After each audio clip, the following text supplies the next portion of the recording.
تو آئیے سنتے ہیں آج کی ویڈیو میں ایک ناقابل یقین اور پراسرار کہانی۔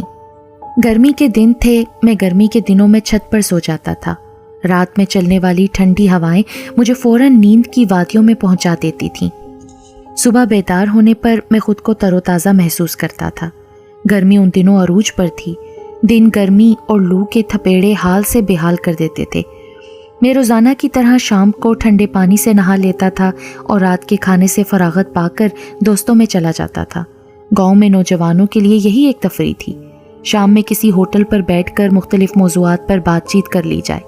دن بھر کے واقعات کا تذکرہ، لطیفے، کہانیاں سناتے ہیں۔ سردیوں میں آگ جلا کر اس کے گرد بیٹھ جاتے ہیں۔ اگر کسی کے ساتھ مذاق کرنا ہو، اینٹ گرم کر کے رکھ دیتے ہیں۔ جب آنے والا دوست اس پر بیٹھتا تھا فوراً اٹھ جاتا۔ اس حرکت پر دوست کھلکھلا کر ہنس پڑتے۔ میں رات کو جب چھت پر چارپائی پر لیٹا، مجھے ایسا محسوس ہوا کوئی اور بھی آ کر لیٹ گیا ہے۔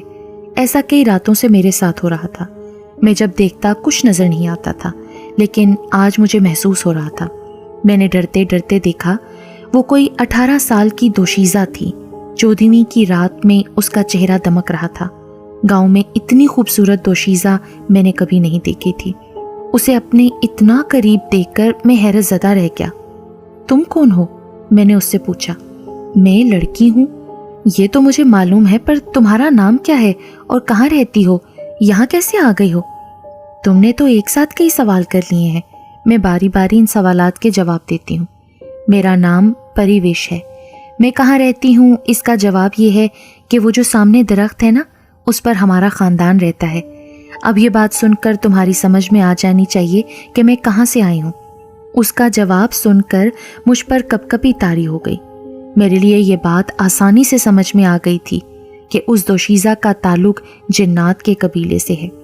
اس درخت کے بارے میں گاؤں میں پہلے سے ہی مشہور تھا کہ یہ آسیبی درخت ہے۔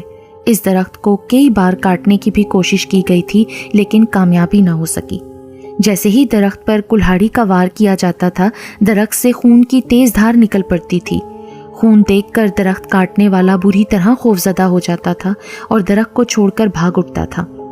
گاؤں کے ایک نوجوان جمن نے بھی اپنی پوری کوشش کی کہ اس درخت کو جڑ سے اکھاڑ پھینکا جائے۔ اس نے خون کی پرواہ نہ کرتے ہوئے کئی وار درخت پر کیے۔ چند وار درخت پر کرنے سے جمن کی عجیب حالت ہو گئی۔ وہ کلہاڑی پھینک کر پاگلوں کی طرح وہاں سے اپنے گھر کی طرف بھاگا۔ شام تک اس کو بخار آ گیا۔ جمن کی حالت خراب سے خراب ہوتی گئی۔ ڈاکٹر کو بلایا گیا، مگر اس کی بیماری میں کوئی افاقہ نہ ہوا۔ 3 دن تک اس کی یہی حالت رہنے پر مولوی صاحب کو دم کرنے کو بلایا گیا۔ مولوی کرامت کے دم کرنے اور دم کیا پانی پلانے سے جمن کی حالت بہتر ہو گئی۔ صحت یاب ہونے پر اس نے درخت کاٹنے سے توبہ کر لی۔ جمن کی طبیعت خراب رہنے سے گاؤں والوں نے درخت کو بھی کاٹنے سے توبہ کر لی تھی۔ مولوی کرامت صاحب نے بھی گاؤں والوں کو سمجھا دیا تھا کہ اس درخت پر جنات کا بسیرا ہے۔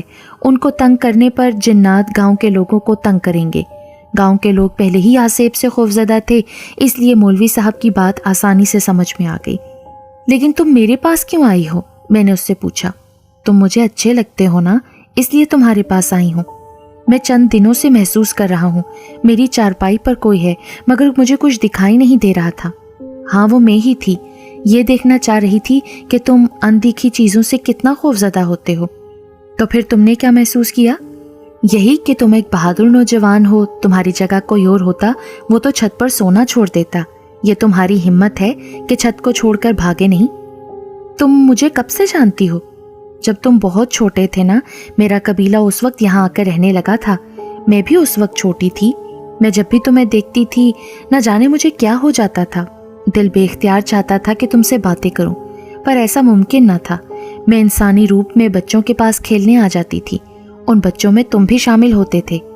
اچھا، تم جب سے مجھے جانتی ہو؟ ہاں، اب تم جوانی کی حدود کو چھو رہے ہو، اس لیے میں نے سوچا تم سے ملاقات کر کے اپنے بارے میں بتا دیا جائے۔ تمہارا قبیلہ مجھ سے ملنے پر اعتراض نہیں کرتا کیا؟ نہیں، اس معاملے میں ہم سب کو آزادی ہے۔ ہم کسی سے بھی ملاقات کریں، دوستی کر لیں، قبیلہ کچھ نہیں کہے گا۔ ہاں، البتہ کوئی ہمیں نقصان پہنچانا چاہے یا ہمارے قبیلے کو اس درخت سے بے دخل کرنا چاہے، پھر پورا قبیلہ ان لوگوں کے خلاف ہو جائے گا اور پھر انہیں نقصان بھی پہنچائے گا۔ وہ جمن کے واقعے کے بعد لوگ درخت کو کاٹنے کو بھول چکے ہیں۔